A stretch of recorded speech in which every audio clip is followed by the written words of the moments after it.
This is Edward Salcedo, and I'll be showcasing various images and also a couple of interviews via my closest comrades for this particular project, which focuses on Hollister and its meaning to me as well as the individuals that are involved in this particular project. Of course, I wasn't able to go into a more elaborate and expansive project, at least not for now, but I thought it was important that I put out a snippet, so to speak, of what this project will eventually entail. I'm pointing out the different locations that have so much symbolism, so much profound meaning to us, and afterwards we'll jump into a couple of interviews, and then in this specific phase of the project with some additional images of the neighborhood I grew up in.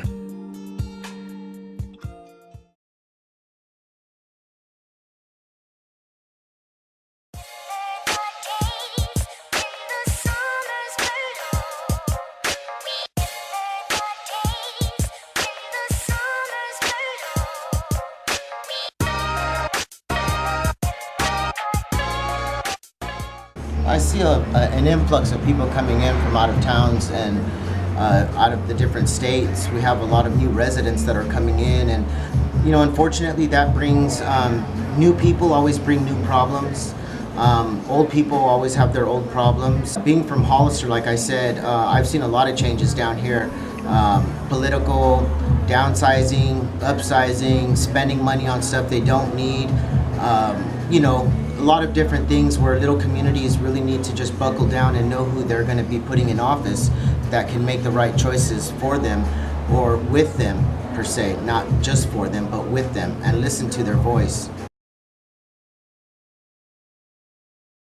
I've seen a lot of stuff out that is out of the norm. We have a high amount of homeless people, a lot of camps out here, and we have a lot of people strung out on drugs, and it's unfortunate, but I can also say that a lot of my friends I've lost to the wayside of drugs, and it's not a nice thing to say or go through when it hits home, especially with the family. When it's part of your family, it's it really hits the core. So with that, yeah, I can say that we have a lot of new people coming in with a lot of issues out here, and so I've seen a raise in the homeless and in the drug community as well. I've seen a lot of people using now.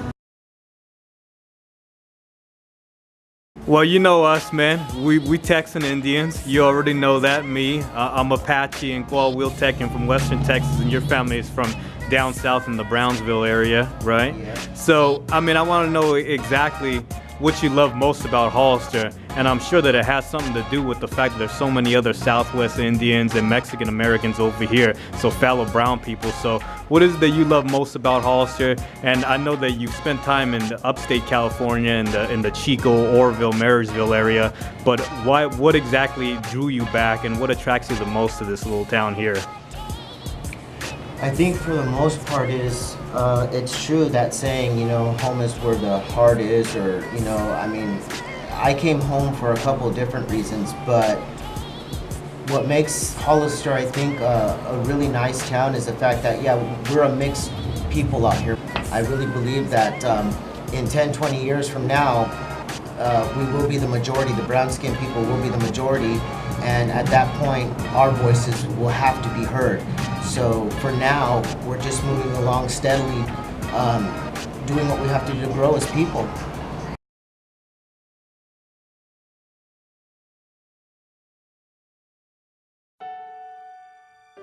Back at the lily pad though, huh, Jay? That's what we do, man.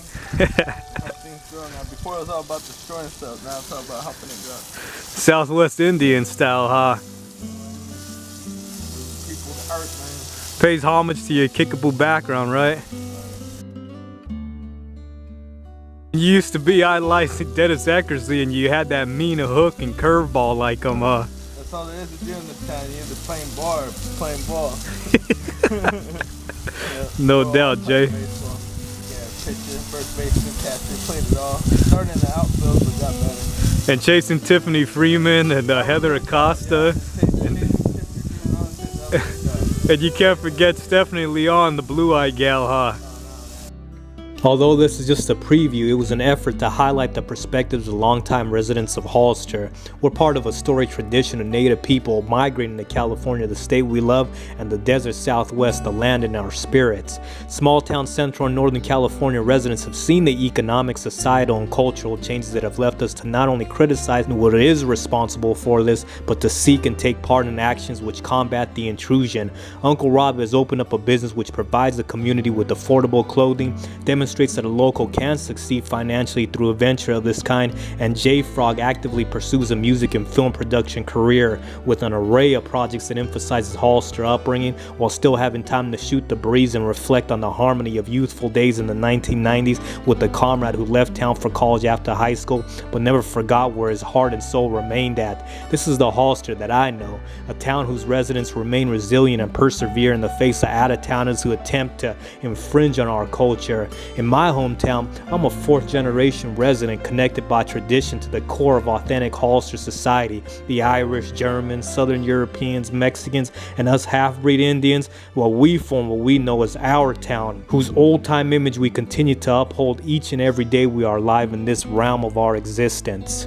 There it is!